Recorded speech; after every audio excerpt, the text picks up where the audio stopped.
कर्पूरगौरं करुणावतारं संसारसारम्। ओम शिवा, जय माता दी। पुनः स्वागत है आप सभी का। बहुत प्यारे से हमारे धनु राशि के जातक, आप सभी के जीवन में एक बहुत बड़ा पॉजिटिव परिवर्तन आने वाला है। और यह जो परिवर्तन है, इसकी जो सुखद वाली जो छाया है, पूरे 18 महीनों तक आपके सभी के जीवन में आशीर्वाद के रूप में बनी ही रहेगी। क्योंकि हमारे बहुत प्यारे से केतु बाबा जो हैं, वह जो आगे बढ़ेंगे, राशि चक्र में जो आगे बढ़ेंगे, गोचर परिवर्तन करेंगे, राशि गोचर परिवर्तन होगा और कन्या राशि से आगे बढ़ते हुए पहुंच जाएंगे सिंह राशि पर। ये उल्टे चलते हैं तो इनका पीछे आना ही आगे बढ़ना जो है समझा जाता है या कहा जाता है। हमारी स्कैनिंग विद्या में केतु बाबा जब भी सिंह राशि से संबंध रखेंगे तो सीधे तौर पर यह समझ लीजिए कि इसको संदर्भ ऐसे लिया जाता है कि हमारे जो भोलेनाथ हैं, वह अब जो है उनके जो बच्चे हैं धनु राशि के जाते हैं, उनके जीवन में जो कष्ट हैं, उनकी जो अति हो गई है, अब उनको क्रोध आ चुका है। उनकी जो क्रोधाग्नि वाला जो तीसरा नेत्र है वो जागृत हो चुका है। उस आधार पर कहा जा सकता है कि केवल 18 महीनों तक केवल खुशियाँ ही देखोगे। लेकिन ये ध्यान रखना होगा कि हमारे को एक बहुत बड़ा प्रॉमिस करना पड़ेगा, महादेव के चरणों में समर्पण करना पड़ेगा। तो उस आधार पर हमने सारी जिम्मेदारी महादेव के चरणों में छोड़ दी है। अब हमारा कोई मतलब नहीं बनता है, जो भी हमने जिम्मेदारी छोड़ी है वो जाने। हमारे को तो उनकी गोद में बने रहना है, उनके चरणों में बने रहना है।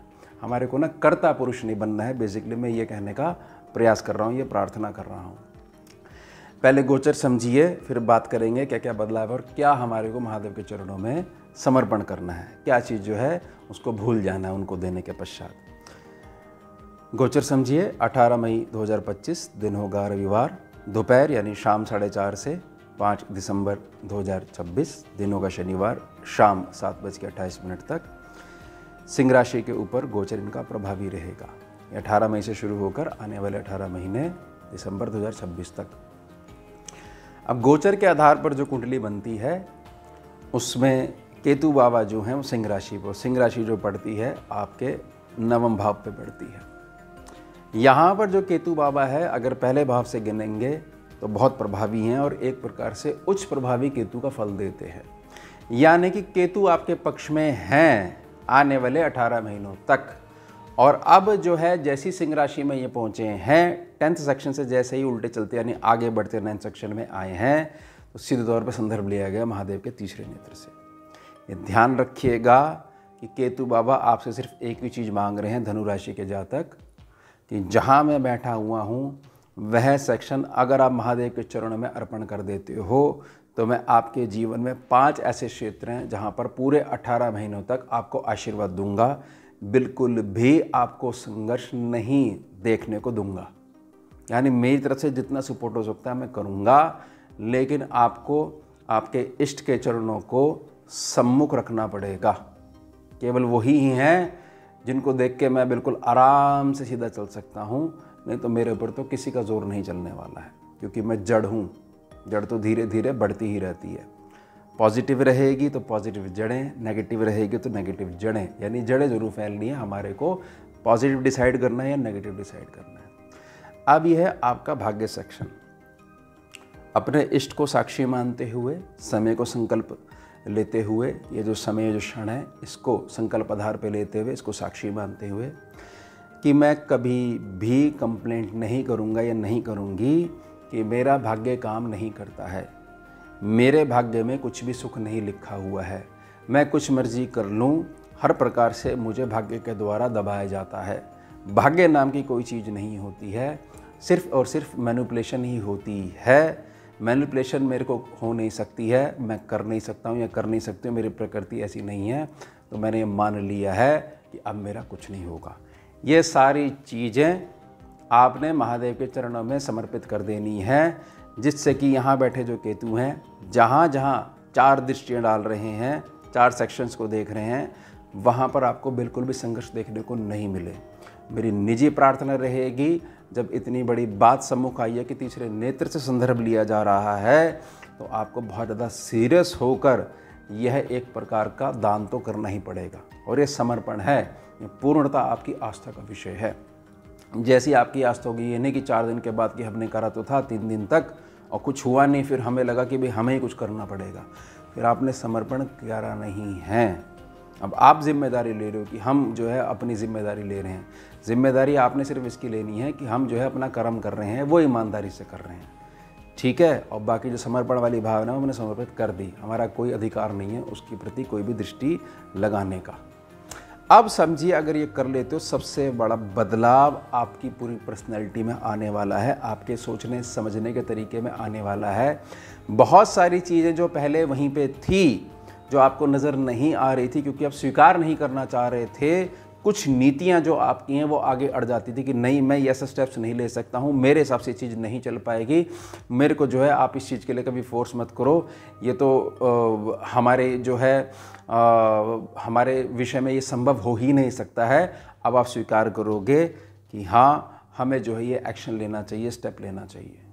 क्या होगा क्या नहीं होगा, भाग्य सेक्शन तो हमने पहले ही जो है चरणों में समर्पित कर दिया। हम तो चरण पकड़ के बैठे हुए हैं और जैसा आदेश आ रहा है महादेव के तीसरे नेत्र से हम करते जा रहे हैं। और अति जो कष्ट है वो उनकी क्रोधाग्नि है, तीसरे नेत्र से जो निकल रही है वो लगातार उनको जलाती ही रहेगी।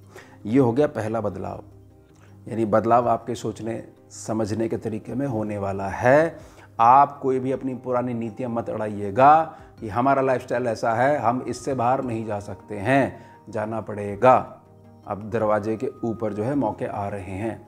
मेरी निजी प्रार्थना रहेगी, बहुत सीरियसली लीजिएगा इस बात को। साथ ही साथ जब सोचने समझने का तरीका बदलेगा तो अब आपके पैर जो हैं, जिस दिशा में आपकी मंजिल है, जहां पर आपका लाभ स्थान छुपा हुआ है, उस जगह होंगे। यानी कि अब आपके दैनिक जीवन में यात्राएं और संपर्क बढ़ने वाले हैं। आपकी जो समझ है, आपकी जो सोच है, जो दूरदृष्टता वाली भावना है, वो बहुत ज़्यादा प्रबल होने वाली है और बहुत गजब की मैच्योरिटी आएगी अगर आपने जो है 9 सेक्शन को और उसके फलों को समर्पित कर दिया उनके चरणों में। यानी किसी भी रूप में एक जगह केतु बाबा आपको बैठने नहीं देंगे और आपकी जो यात्रा करवाएंगे, ये जो पैर चलवाएंगे, बहुत ज़्यादा लंबी नहीं होंगी, छोटे लेवल पे होंगी, लेकिन एक जनसंपर्क आपका बढ़ने वाला है। और उसके संबंधी निमित्त मात्र जो लोग हैं, जिनको आधार बनाकर आपकी जो मंजिल है वो और अधिक स्पष्ट होने वाली है, वह भी स्वतः ही आने लग जाएंगे क्योंकि आपने भाग्य जो है महादेव के चरणों में समर्पित कर दिया कि हमारी कोई भी लेना देना नहीं, हमारे भाग्य से हमने तो इष्ट को समर्पित कर दिया। काल को साक्षी मानकर जब हमारे मन में आ गई कि प्रेरणा आ रही है, दे दिया महादेव, आपको दे दिया, अब आप चलवाओ, किस तरीके से चलवाते हो, तो अधिकार नहीं रह जाता ना फिर हमारा देखने का। साथ ही साथ ये समझिए, जब इतनी सारी चीज़ें हैं और धनु राशि का जो साइन है बेसिकली वह एक टारगेट पे हिट करता है, तो टारगेट तो है ही ना आपके जीवन में क्योंकि धनु राशि है, तो वो टारगेट पे जो हिट और मिस हो रहा था अब केवल हिट होगा। यानी किसी न किसी बड़े प्रोजेक्ट की जो तैयारी है और उसके जो बेस हैं इस वर्ष में बनने शुरू हो जाएंगे। यानी 18 महीने की जो अवधि है दिसंबर 2026 तक, 5 दिसंबर 2026 तक, तो एक बड़े लेवल के प्रोजेक्ट की शुरुआत होने वाली है।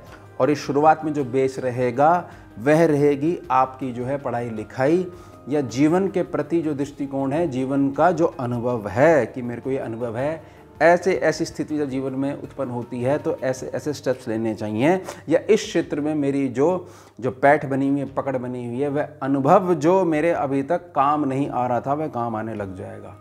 यहाँ कोई भी मतलब ऐसी बात नहीं बोली जा रही है कि चुटकी बजने वाली है और जादू होने वाला है। कर्म के आधार पर ही होता है सब कुछ और वही होगा। साथ ही साथ समझिए, जब इतनी सारी चीज़ें हो जाती हैं और धनु राशि का जातक पिछले 11 साल से अपने उत्तम भविष्य को लेकर जो संघर्ष देख रहा है, अब जो है इस वर्ष में जिस हिसाब से महादेव उसको चलाएंगे, जिस हिसाब से उनसे जो कर्म करवाएंगे, अपने बच्चों से कर्म करवाएंगे, तो एक उत्तम भविष्य का निर्माण धनु राशि का जातक कर पाएगा। लेकिन कंडीशन यही है कि आपने प्रॉमिस करा है कि हमने भाग्य महादेव के चरणों में छोड़ दिया, समर्पण कर दिया है, दान कर दिया, महादेव दान ले लो और हमारे को ये चरण दे दो। ऐसा थोड़ी है महादेव कंडीशन रखेंगे। जब उनको क्रोध वाली दृष्टि जो है संदर्भ लिया जा रहा है तीसरे नेत्र को, तीसरा नेत्र क्या करता है, तीसरा नेत्र जो है जो अनवांटेड है उसको रिलीज़ कर देता है। ज्ञान आधार पर हम समझेंगे, ज्ञान दृष्टि के आधार पर हम समझेंगे।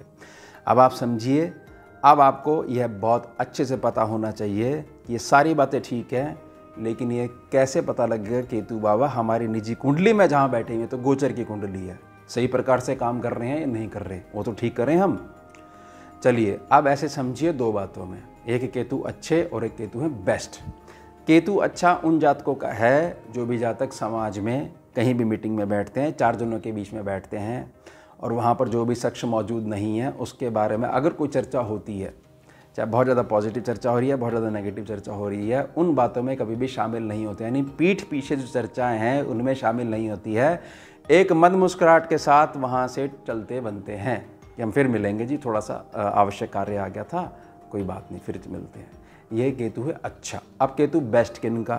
केतु बेस्ट और सुपर परफेक्ट उनका रहता है जो कभी भी निजी भावना के आधार पर कभी भी कंपैरिजन यह नहीं करते हैं समाज में और ख़ास तौर से अपने आस पड़ोस में कि हमारा जो पड़ोसी है या हमारा जो समाज में जो मित्र मंडली है, देखिए वो हमारे काम तो आती नहीं है और अब हमने तो संकल्प ले लिया हम इनकी कोई मदद नहीं करेंगे। ये छोटी छोटी बातें वो डिस्कस करते ही नहीं हैं, देखते ही नहीं हैं, बल्कि ज़रूरत पड़ने पे सबसे पहले वो जाकर खड़े होते हैं। जो अपना यह मदद वाला स्वभाव नहीं छोड़ता है जातक, केतु उसके बहुत अच्छे हैं।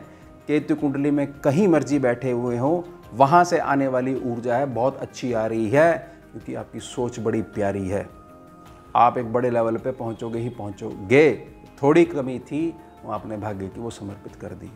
इन दो आधार पर अब आपको यह देखना है कि आपको अपने केतु को बहुत अच्छा भी करना है और अच्छे से बहुत ज़्यादा बेस्ट वाला भी बनाना है। लेकिन ये प्रार्थना ध्यान रखिएगा, निजी प्रार्थना है। भाग्य के विषय में जो चीज़ आपने दान कर दी है अब वो आपकी नहीं रही है।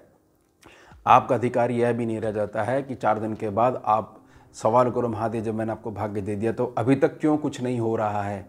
फिर तो आप बीच में घुसना चाह रहे हो, कर्ता पुरुष बनना चाह रहे हो। छोड़ के देखिए, जब छोड़ दोगे तो आपको याद ही नहीं रहना चाहिए कि भाग्य नाम की कोई चीज़ है कि नहीं है, वो देखेंगे। सिर्फ एक ही चीज़ रहनी चाहिए कि भाग्य का मतलब है मेरा इष्ट, मेरा महादेव।